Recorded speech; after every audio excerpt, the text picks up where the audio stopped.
dari Medan Plus ya.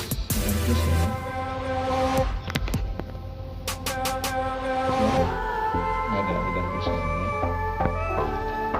Jadi tinggi ya, lonjakan kasusnya dari 200 menjadi 1.500. Kemudian untuk TB Kota Medan ya, informasi juara satu se-Indonesia kasus TB. Nah, ini sebenarnya bukan kami bangga, tapi ini menjadi introspeksi bagi kami bagaimana untuk penanggulangan TB berikutnya agar Kota Medan tidak jadi juara satu seperti itu. Karena kami sudah banyak kali juara satu narkoba ya Ibu ya, juga itu banyak. Jadi banyak Kota Medan ini juara satunya Bapak Ibu ya.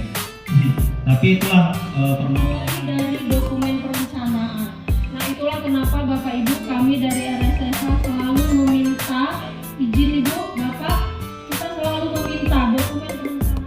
Ini kita sebenarnya ada yang Kota Medan ini kemitraan dia dari kelurahan, tapi ini next nanti akan ditampilkan. Kemudian di Deli Serdang ini ada dana desa yang kita akan mulai dari salah satu kabupaten kota ya, supaya adil. Tadi sudah ditunjuk, sudah dibisikkan ya. Nanti yang kita tunjuk akan menunjuk kabupaten berikutnya ya. Jadi tidak ada sana enggak. Yang pertama Pemda menginformasikan kepada bidang atau program bahwasannya bisa renja direvisi ulang, renja isi ulang RKA-nya, terus namanya RKA pergeseran. Kemudian setelah terjadi RKA pergeseran diinput ulang di SIPD, informasi belanja daerah. Baru keluar RKA yang baru definitif, baru bisa kita kerjakan, kita lakukan. Itu untuk nomor 1. Kemudian nomor 2, jawab kami juga bisa.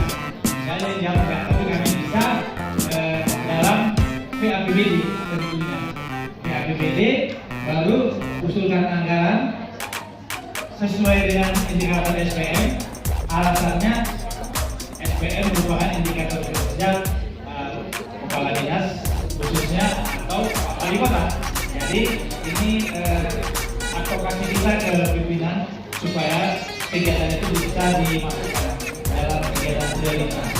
Ini jawaban nomor 2. Kemudian nomor 3, jawaban kami belum sesuai karena harus ada target. Jadi dari dana yang itu nah apabila kita berbicara masalah pergeseran, nah itu lagi ceritanya. Di SAPD-nya itu kita kan sudah menentukan program. Nah program itu nggak bisa ganti-ganti. Kalau ada pergeseran itu adalah kegiatan, program dan itu sudah ada di SAPD. Jadi begitu sih kayak ini dari saya. Dari Pak Kerja Penempatan Penta, sudah pernah ketemu kita Pak di Bapak ketemu Pak. Tapi nanti juga kabupaten kota lain boleh juga berikan sedikit banyak perbandingan. Kedua, proses perubahan LKPD dimulai dari tingkat OPD ke TAPD, lalu ke DPRD untuk melakukan penetapan untuk LKPD. Yang kedua, jika di dalam LKPD atau Renja tidak mengakomodir belanja SPM, apakah belanja SPM bisa dialokasikan pada RKA? Jawaban kami tidak bisa, karena Perda perubahan LKPD dan Renja tersebut menjadi pedoman dalam pembuatan PAPBD dan RKA perubahan. Yang ketiga, jawaban kami tidak sesuai karena harus ada target capaian yang harus dipenuhi. Terima kasih. Oke. Ini Mbak Benang menyampaikan. Saya nggak begitu paham dengan RKPD dengan Renja ini ya.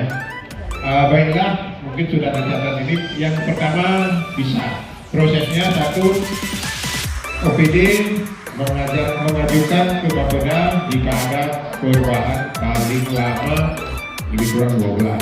Ya, itu komitmen kami. Kemudian yang kedua, jika lewat dari 2 bulan, maka pengajuan tidak dapat dilakukan karena sudah ditetapkan. Ya, akhirnya sudah ketok palu. Yang kedua, nomor 2 juga tidak bisa, ya, karena semua kegiatan harus direncanakan dalam RKPD dan range-nya yang sudah ditetapkan. Dan yang ketiga, ya SPM itu merupakan prioritas bukan dinas kesehatan, semua beberapa dinas yang terlibat, ya, karena itu merupakan kinerja pemerintahan daerah. Yang ketiga tidak sesuai karena setiap rencana kerja wajib memiliki target yang sudah ditetapkan. Target harus ada karena merupakan indikator evaluasi dalam peraturan RKPD berikutnya. Ya. Artinya begitu juga. Kalau kita sudah beli baju duduk yang 5 kan tidak ada nilainya, jadi nggak mungkin lah kita beli sepatu, beli ini, beli itu, beli kecamatan, sebenarnya nggak bisa. Itulah semua itu punya rencana dengan indikator yang sudah ditetapkan. Mungkin itu yang dapat kami sampaikan. Terima kasih. Oke, tepuk tangan buat kelompok yang sedang.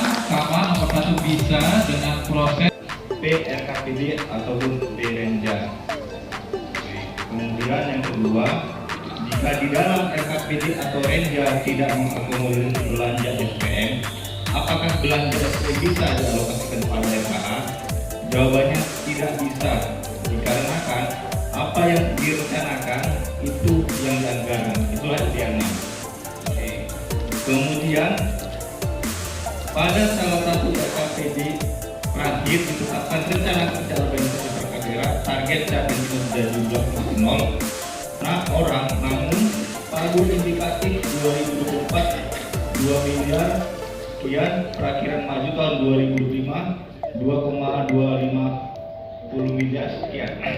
Apakah hal ini sudah sesuai? Jawabannya tidak sesuai. Harus ditetapkan target kinerja yang akan didukung oleh anggaran. Kira-kira seperti itulah tanggapan kami dari. Iya, tepuk tangan yang meriah buat tim Manumon ya, singkat, padat, jelas, berwibawa. Ya, jadi nomor 1 bisa sesuai dengan prosedur Permendagri, nomor 2 tidak bisa, nomor 3 tidak sesuai ya.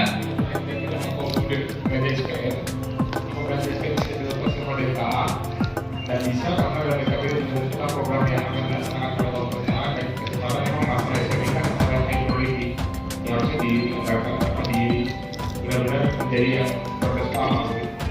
Ya, salah satu KPD mencapai nol, tahun indikatif 2 miliar sekian, dan tahun berikutnya menjadi 2,2 miliar. Apakah hal ini sesuai? Idealnya ini tidak terjadi karena dalam kerja OPD harus ada ditetapkan dulu sampai kinerjanya yang didukung oleh anggaran. Demikian dari kelompok diskusi Kota Bangsa. Terima kasih. Oke, tepuk tangan yang meriah.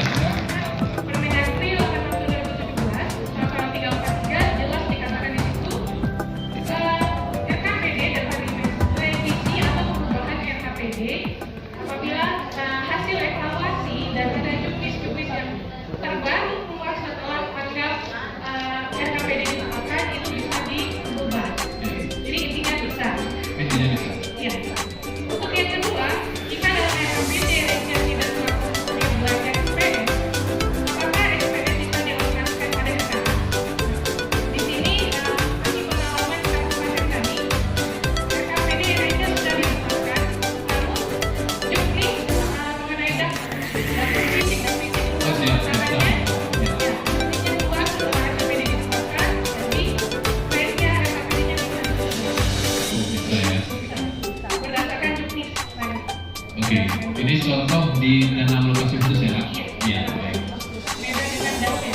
Beda dengan Untuk yang nomor 3, pada salah satu RKPD terakhir, kami melakukan yang lain, ini tidak sesuai karena kembali target kita nol, kita tidak bisa menanggapi kembali.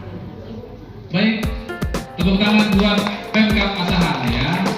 Ini ada penguatan di nomor 1 tadi. Mengatakan bahwa RKPD tidak mengakomodir SPM, kemudian ada kan sudah selalu melanggar. Betul. Kita selalu sudah dapat gambaran 96% mengenai ini kan programnya sudah diakomodir pakai di RKPD dan Renja. Nah, biasanya bila berbeda dari objek belanja itu cukup dengan SK pengguna anggaran, cukup kita saja. Tapi yang terjadi adalah bila dia menyangkut dana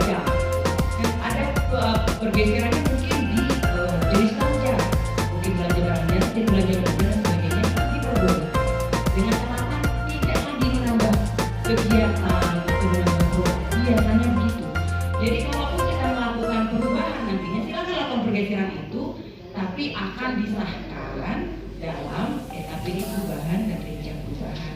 Sekedar masukan dari saya, mungkin maksudnya itu gitu. Tapi bukan SKPD-nya yang diperbolehkan kita mengakomodir SPM, bila SKPD-nya tidak. Idealnya SPM itu pasti semua kabupaten kota itu akomodir. Idealnya. Oke, kita garis bawahi. Tahun 2017. Kemudian untuk pertanyaan kedua, jika di dalam SPM atau Renja tidak mengakomodir belanja SPM, apakah belanja SPM bisa dialokasikan pada rencana kerja anggaran? Jawabannya tidak bisa, karena sistem perencanaan anggaran sudah terintegrasi di dalam SPBD. Dan ketiga, pada salah satu SPBD lahir didapatkan rencana kerja OPD itu target capai kinerja nano pada waktu indikatifnya 2 miliar, perkiraan majunya 2,2 miliar. Apakah hal ini sudah sesuai? Berikan masukan Anda. Hal ini belum sesuai. Siogianya penganggaran itu dibarengi dengan pencapaian target kinerja. Dan siogianya pada saat penyusunan RKPD seharusnya Bapeda melakukan verifikasi Renja OPD.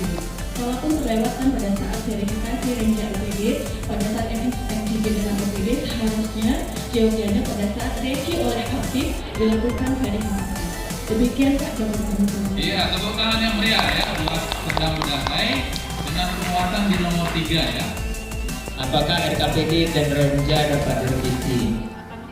Menurut mekanismenya bisa, karena untuk tahun berjalan ini Bapak Ibu, penyusunan Renja RKPD memang tahun 2023 ini memang sedang dilakukan, sehingga adanya beberapa perubahan daripada Renja yang tidak mengakomodir daripada SPM bisa kita lakukan di perubahan Renja sesuai dengan Permendagri 86 tahun 2017. Oke.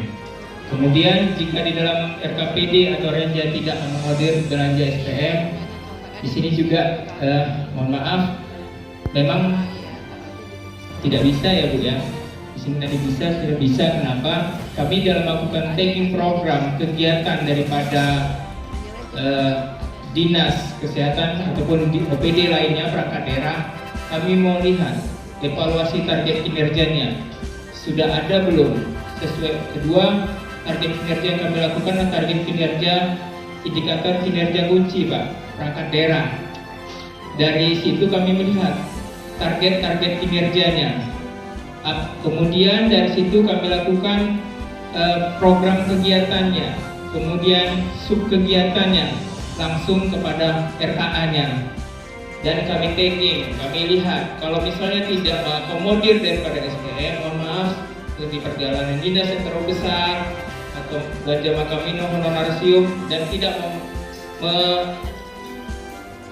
tidak ke masyarakat lah contohnya gitu, atau ke sini ATM-nya, maka kami akan merevisi RKA itu bisa di perubahan RKA tadi. Kemudian ketiga, pada salah satu RKPD Ranhir Renja OPD tidak ada capaian kinerja, ini kerjaan bohong ya, ngakal-ngakali, kami akan hapus kegiatan tersebut. Itu kok kasar apanya, radikal, tapi itu tidak kita lakukan Pak. Cuma kita rasionalkan saja, kita rasionalkan dengan pendekatan-pendekatan Pak, begitu Pak. Jadi yang 2,250 ya kami rasionalkan balik apabila target kinerja mau gitu. Apa gunanya kita memberi anggaran tidak sesuai Pak, sehingga tidak mengakomodir apa yang diharapkan masyarakat gitu. Dan biasanya kalau PD kita kembalikan untuk Kita tidak untuk kembalikan. Terima kasih dari Langkat. Tepuk tangan buat teman-teman kita dari Langkat ya. Atau kecamatan mengalokasikan anggaran untuk PPATN, khususnya dari bagian dari pemerintahan menjawab. Yang pertama itu tentang sosialisasi dan edukasi kepada masyarakat di tingkat kecamatan, dalam hal ini sampai dengan kalau kami di tingkat kelurahan, kalau mungkin di desa nanti bisa juga Pemdes, dinas Pemdes, sehubungan dengan program terkait atau program PPATN ini. Lalu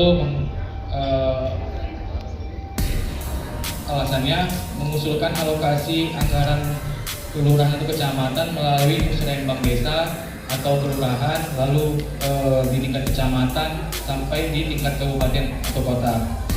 Lalu yang kedua, berikan alasannya. Yang pertama, pentingnya pencegahan PPATM di masyarakat agar bebas dari penyakit menular atau eliminasi tentang AIDS, tuberkulosis dan malaria. Lalu yang ketiga, siapa melakukan apa? Di sini siapa itu dari bagian data pemerintahan itu ada di kelurahan atau kecamatan, mengusulkan kepada Bapeda atau Bapeda Litbang kabupaten kota.